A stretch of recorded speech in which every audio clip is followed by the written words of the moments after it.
Hey guys, by now I'm sure you've heard about the leaking Powervalve gaskets on the KTM TPI bikes. This is something that's affecting the 2020 model year 250 and 300 TPIs, and it's because in 2020 KTM went with a different gasket design. The older bikes, the 2018s and the 2019s, had a 3-piece gasket, whereas in 2020 they went with a single-piece gasket. Well, it turns out that new single-piece gasket kind of sucks, and it was causing some leakage around the Powervalve cover.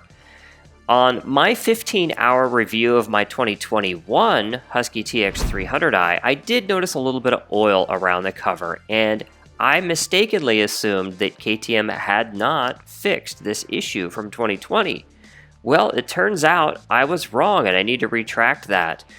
I think maybe the oil I saw was probably from overfilling the oil neck, and it maybe dribbled down onto the engine. Not really sure, but I've got 45 hours on the bike now and haven't had a leak since.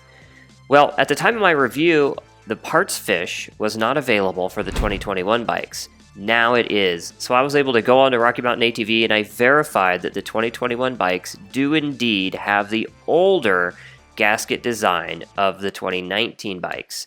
So yes, KTM has addressed this issue with a running change for the 2021 model year. It's too bad they didn't issue something like a TSB to get those replaced on the older 2020 bikes, but at least they made the change to the new bikes.